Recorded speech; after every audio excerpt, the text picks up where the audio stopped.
వైకుంఠ ఏకాదశి అంటే ఏంటి? పద్మపురాణంలో వైకుంఠ ఏకాదశికి చాలా గొప్ప ప్రాముఖ్యత ఇవ్వబడింది. ఈరోజు వైకుంఠ ద్వారం తెరవడం కేవలం ఒక ఆచారం కాదు, అది ఆధ్యాత్మిక సంకేతం.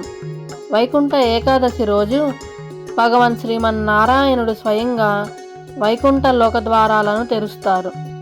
ఈరోజు భూమి మీద ఉన్న ఆలయాల్లో తెరిచే ద్వారం కూడా ఆ ద్వారానికి ప్రతీకగా ఉంటుంది. అసలు వైకుంఠ ఏకాదశి ఎలా వచ్చింది? పూర్వకాలంలో మురాసురుడు అనే ఒక అసురుడు ఉండేవాడు. అతను చాలా శక్తివంతుడు. కానీ ఆ శక్తిని లోకాలకి మేలు చేయడానికి కాదు, వినాశనానికి ఉపయోగించేవాడు. దేవతలను బాధించేవాడు, యజ్ఞాల ధ్వంసం చేసేవాడు. చివరికి దేవతలందరూ శ్రీ మహావిష్ణువుని ఆశ్రయించారు. ప్రభు, ఈ లోకాన్ని రక్షించండి అని వేడుకున్నారు. అప్పుడు విష్ణుమూర్తి మురాసురుడితో ఘోరమైన యుద్ధం చేశారు. ఆ యుద్ధం రోజులు నెలలు సాగింది. చివరకు ఏకాదశి తిథి రోజున మురాసురుడు సంహరించబడ్డాడు. అప్పుడు విష్ణుమూర్తి ఇలా అన్నారు: ఈ రోజు నన్ను భక్తితో స్మరించే వారికి వైకుంఠ ద్వారం తెరుచుకుంటుంది.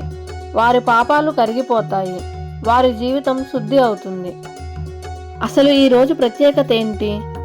ఈరోజు ఆలయాల్లో వైకుంఠ ద్వారం తెరుస్తారు. ఆ ద్వారం గుండా దర్శనం చేసుకుంటే వైకుంఠ లోకంలో అడుగుపెట్టినట్టే అని నమ్మకం. మామూలు రోజుల్లో కంటే ఈరోజు చేసిన పూజ, జపం, దానం 1000 రెట్లు ఫలితం ఇస్తాయని పెద్దలు చెబుతారు. మన మనస్సు శుద్ధి అవ్వడానికి ఇది చాలా ముఖ్యమైన రోజు. అసలు ఆ ద్వారం అర్థం ఏమిటంటే, పాపాల నుంచి బయటపడే ద్వారం, సంసార బంధాల నుంచి విడిపించే ద్వారం, మోక్షానికి తీసుకెళ్లే ద్వారం. ఈరోజు ఆ ద్వారం గుండా భక్తితో దర్శనం చేస్తే గత జన్మల పాపాలు క్షమించబడతాయి.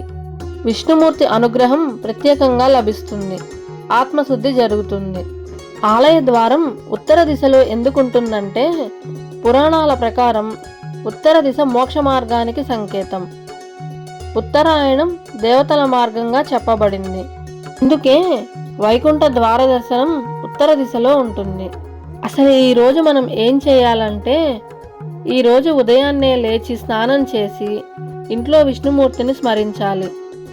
ఓం నమో నారాయణాయ అని జపం చేయాలి. సాధ్యమైతే ఏకాదశి ఉపవాసం ఉండాలి, లేదా తేలికపాటి ఆహారం తీసుకోవాలి.